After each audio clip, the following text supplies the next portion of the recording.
the Colts might trade, because I think the Colts have got to off-board some guys and some salary in order to get right in the positions that are needed for this team to succeed. You need an edge rusher, right? You need linebackers. Who can you off-board in order to gain assets coming back while at the same time freeing up salary cap space? You don't free up any space whatsoever by trading Anthony Richardson. Maybe you can get out of half his cap number because the acquiring team would pay his salary, but you've already bonused him to the point where it's going to cost you about half of what he's counting toward the cap. So what's the point of that? He's more valuable to you than he is anybody else if you're Chris Ballard. How about Jonathan Taylor? Jonathan Taylor is going to be more valuable to the Indianapolis Colts in 2026 than any draft pick that they might acquire as a result of trading him. Michael Pittman, I don't know who's going to want that contract. That contract is $29 million. Maybe you can, negotiate that number down with an extension, whatever. But that's a hard sell because he does get injured a little bit. He's got that back issue, and he didn't have his best season this past year, and he's 29 years old. How about Zaire Franklin? I know the Colts don't want him anymore or shouldn't want him anymore. Who else is going to want him and is going to want to give up a draft pick in order to get him? And that's a draft pick that if you're going to get rid of Zaire Franklin, just release him. Because who's going to give up anything for him at this point anyway? What is his market value in trade? I don't think there is any. He's paid about what he's worth. Not a bad contract, but not great production and no ability whatsoever to cover.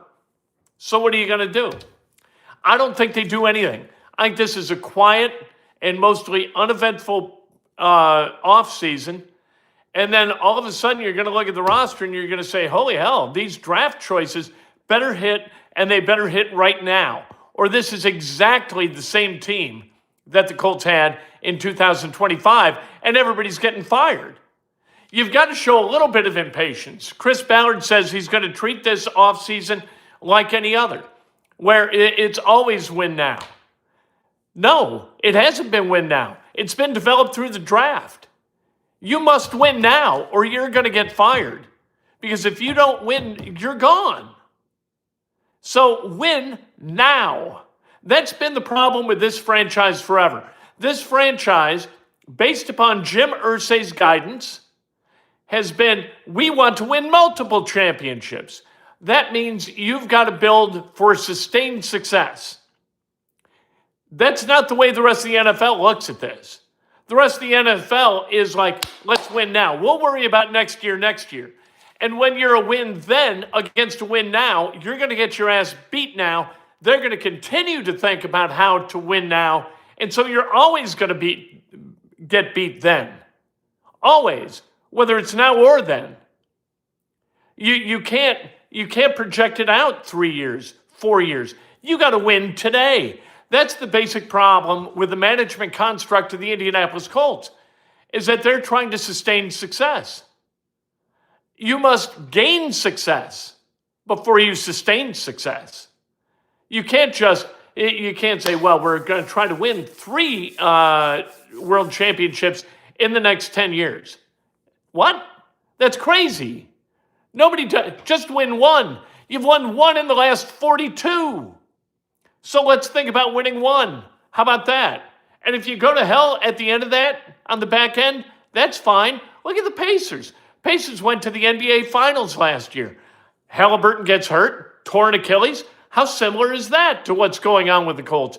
Colts were in good shape, looking like they were going to go to the playoffs, and then doink, Daniel Jones, torn Achilles. We're still cool with the Pacers. We want them to lose, but we're actively paying attention. I got people on this channel, I hate to say it, but there are people on this channel who think, I'm wheels up with this crap. I've had enough of it. And I say no. Don't lose hope. You control your own hope. You can't control what Chris Ballard does in the draft, but you can control your own hope. And if you enjoy watching Colts football on Sundays and it turns out not to be a fruitful endeavor, that's okay. That's not a bad thing. Brad says, what's up, Kent? What's the best pizza place in Chicago? I'm trying to see a concert in Chicago later this year. You know what? Being that you don't go there a lot, I'd go to Gino's East. That's where I'd go. We used to go to Pacino's. We would go to there. We'd go to Eduardo's periodically. They got Giordano's, but they got Giordano's everywhere. Gino's East. That'd be the place I'd go. I would go there before I went to Pizzeria Uno, tell you the truth. So that's downtown Chicago. There are places in the suburbs that are pretty good, places north that are pretty good, but in the city, I'd go to Gino's East. All right, good question. I like that. Off the beaten track. We're going to talk about the Colts a little bit, although we just did for quite some time. What do you get? If you trade Anthony Richardson, what do you get? You know what I mean? What is it, a sixth-rounder? You don't think that there's a better likelihood of requiring Anthony Richardson to play some football in 2026 and win games than there is that you're going to go get with a sixth-rounder that you go get? You think a sixth-rounder is going to help? You know what sixth-rounders do? Sixth-rounders learn. They develop. And that takes time.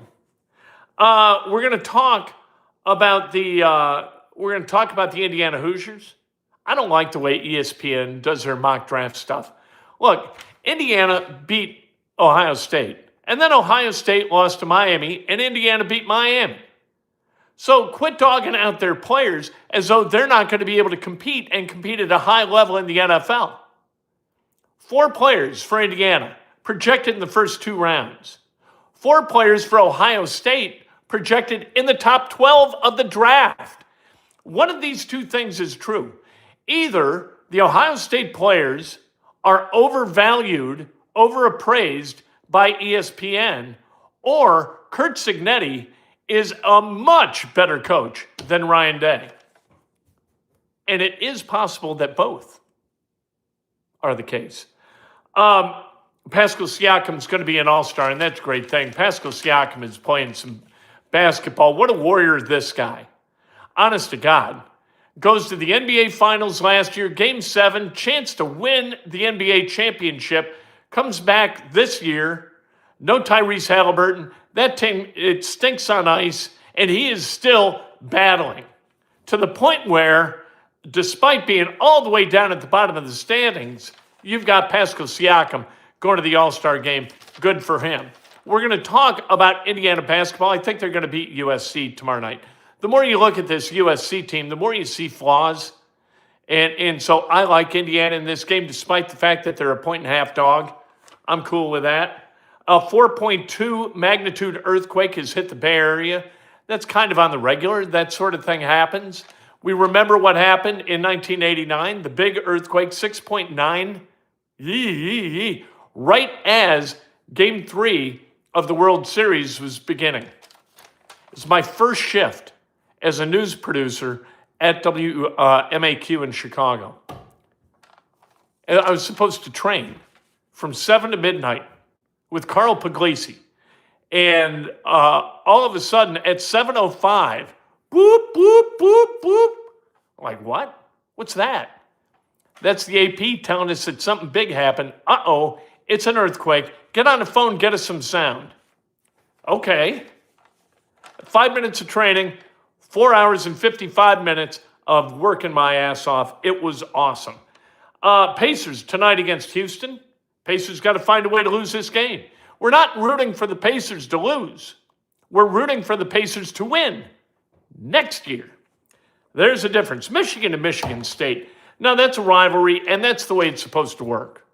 You got Tom Izzo, you've got Dusty May.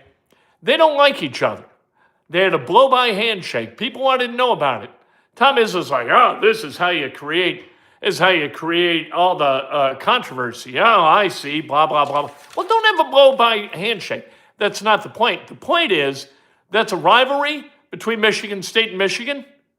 This is the way you run a rivalry. People get pissed off at each other. Let's go. Can we have a little bit more of this? A little bit more friction. You know what friction causes? Heat. Heat causes interest. Let's go. Come on. And the Tuskegee coach led off the court in handcuffs after he tried to summon security to get some football players for the other team out of their handshake line because he felt like they were going to take a pop at his kids. So he's led off the court in handcuffs? What the hell is going on? That's craziness. I love what the coach did. It's a good thing. They ought to give him a damn medal, not perp walk him off the court in handcuffs. Gus Bradley hired by the Titans. Is that true? Nothing against Gus, but could the Titans be worse run? Are they the worst run organization, maybe in professional football or in all of football?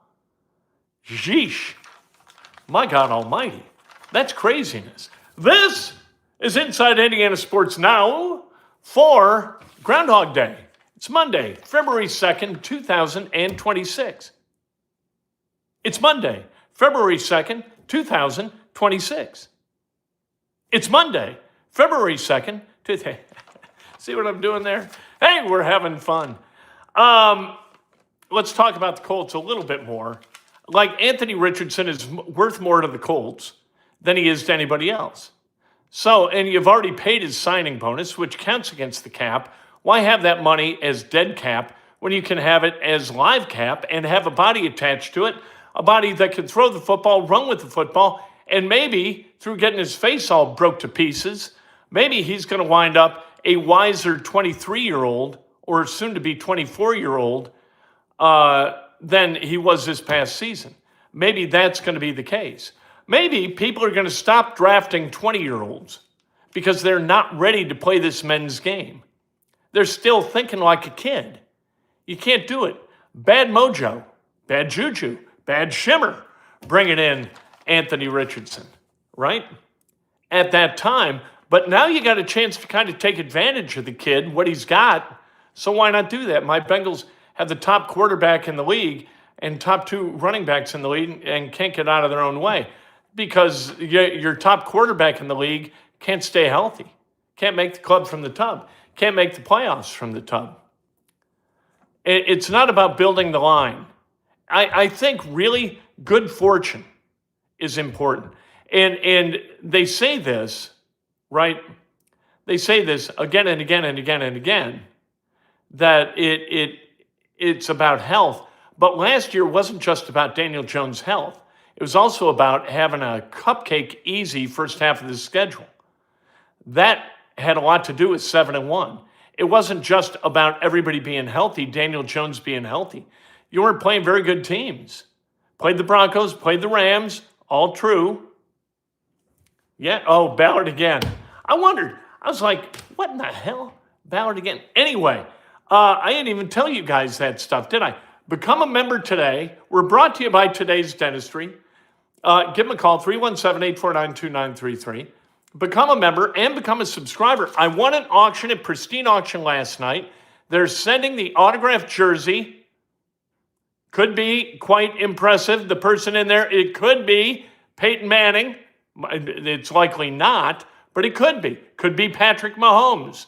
Somebody who won this lot, one jersey in this lot. You're going to have Peyton, you're going to have Patrick. I think there's 60 lots.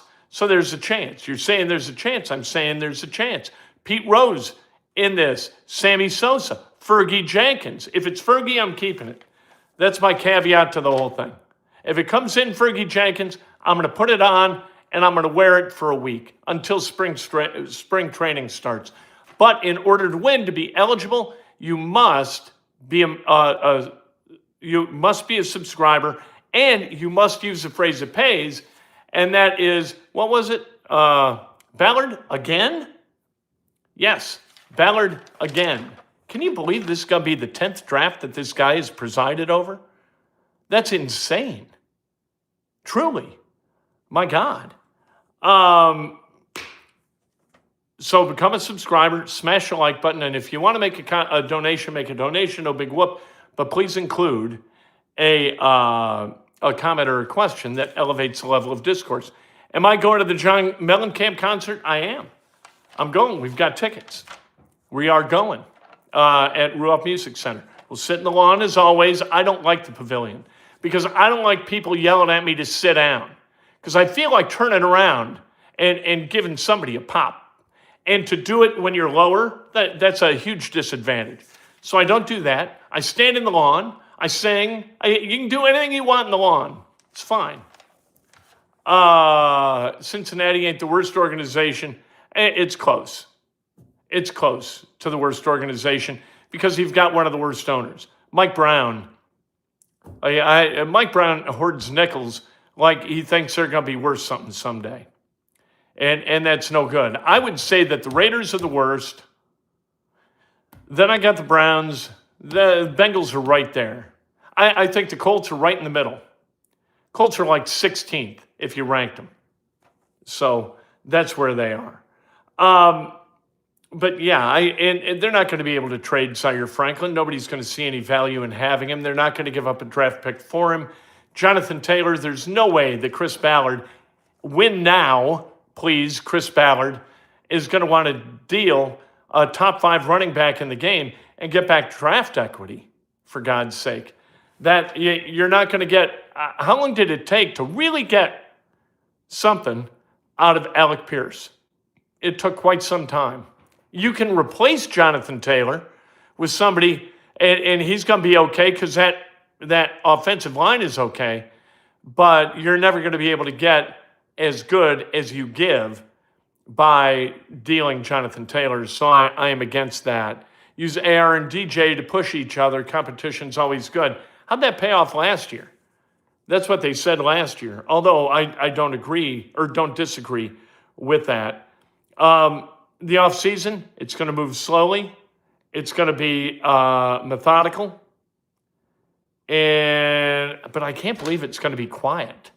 Like when we get free agency in about a month and a half, they're going to have to go. They're going to have to spend. They're going to have to cut. They're going to have to reshape this roster with an aggression that Chris Ballard has never shown. Got to do that. Have to.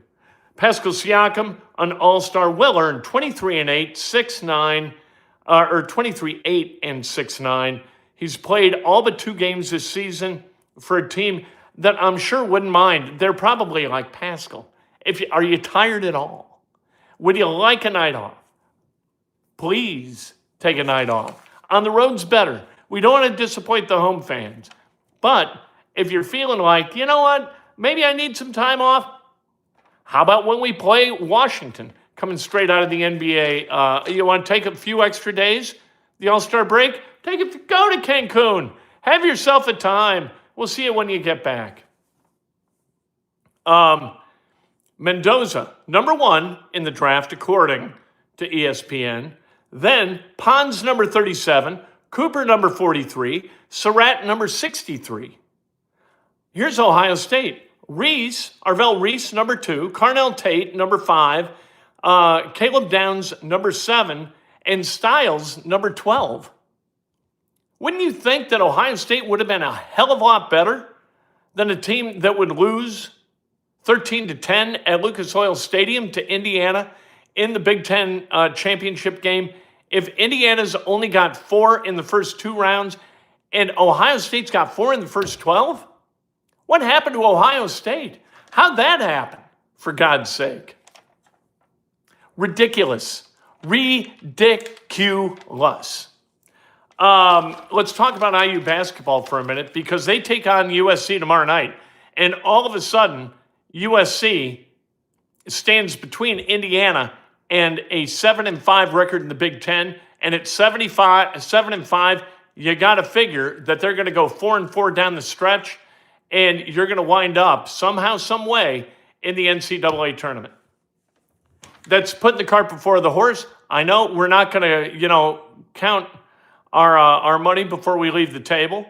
We're not going to be premature in doing that. However, if they win tomorrow night, this is a big game. You win against another decent team at their place. That's a good thing. Their last 5 games, USC's last 5 games, they lost by 5 against Purdue. They lost by 6 against Northwestern. They won by 2 at Wisconsin. They lost by 1 at Iowa. And they won by 3 against Rutgers. And Rutgers isn't any damn good. USC, by the way, led in that game by 15 with under 44 minutes left.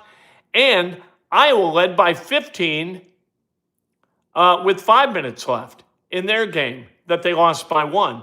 This team plays in spurts. They're good in spurts. They are really bad in spurts. Indiana, I know they had a 12-0 run in the first half on Saturday, but they tend to play with a very consistent pace, if not ability to score the basketball. I think they win this game. I think Indiana is going to be the more disciplined team and the team that puts it together for a longer period of time. The one thing, I love this. I went on with Dan today, Dan Dockich here on the radio in Indianapolis, and I asked him about what you do about Tate Connerway. Do you worry about Connerway when he gets healthy? Do you worry that he somehow is going to have a tough time assimilating back to playing 15 minutes instead of playing, 30 when he was a starter coming off that ankle? And he said, I don't worry about Connerway at all. I worry about Dorn, or I worry about Enright and Connerway's minutes eating into their minutes, because those guys are playing really good basketball. I was like, that's smart. We worry about the butthurt guy. Not that Connerway's going to be butthurt, but the guy who could be butthurt, right? The guy who's going to lose out on minutes because he had an injury and the team did well following his getting injured. That's the Wally Pipp syndrome, right? We feel bad for Wally Pipp. Wally Pipp should have gotten on the field and played on that day when Lou Gehrig took his spot at first base for the Yankees, right? You get out and you play. You don't take time off. I know Connerway wanted to play. He played 2 minutes at Michigan and he couldn't move around, but that coincided with Indiana getting really good. Like, they were much better in the second half against Michigan than they had been the rest of the Big Ten season. And then they were really good against Rutgers at Rutgers. Then they were really good against Purdue at Assembly Hall. And then Saturday, they were really good again against UCLA. Win this game. And you know what? Butt hurt? Nothing like the bench to soothe the hurt of the butt. USC a 1.5-point favorite over IU. I don't understand that, to tell you the truth. They tend to draw a lot of fouls. They get to the line a lot. They don't shoot many threes. 34.3% of their shots are threes. Indiana, their 3-point per field goal attempt percentage, 51.8%. That's 8th in college basketball. Assists per field goal, Indiana is at 64.5. That's 9th in the country. USC is at 55.5. Just got to hit shots and avoid foul trouble. That's all you have to do. Hit shots, avoid foul trouble. It's just that simple. Michigan State, they know how to run a rivalry. They're chirping at each other. Izzo chirping about Dusty May chirping about Izzo. They had the blow-by handshake. They had all the theatrics. This is how you run a rivalry, for God's sake. Not this, well, we have great respect for our, they're neighbors of ours, Purdue is. And so we have great respect for Matt Painter and the Purdue Boilermakers. No! And Matt, no, we have great respect for IU. You know what they did to us, it wasn't pleasant, but we're going to get better. No. I want rancor. I want unpleasantness. I want frustration. I want thinly veiled verbal attacks. That's what I want. That's how you do a rivalry. That's Izzo, and that's Dusty. Let's go. Bam, bam, bam, bam, bam. IU. All right? Can we do that? Do we remember? Bob Knight skulking into the gym.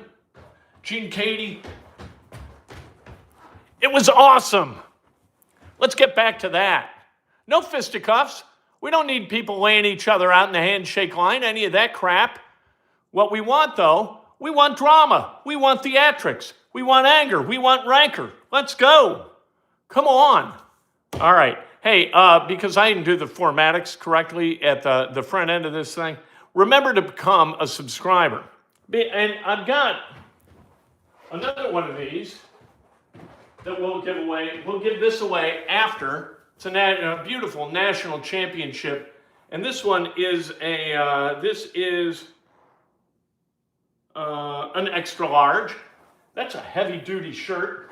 We'll give that away. And we'll give away the autographed jersey. Autographed, it could be by a Pro Football Hall of Famer. I'm getting into the auctions again. And a reminder, when we hit 25,000 subs, I don't know what we're going to give away, but it's going to be really, really memorable and awesome. I got to figure it out. I'm waiting for an epiphany. And when I have that epiphany, I'll tell you exactly what we're going to give away as soon as we get to 25,000 subs. And we are well under 300 to go.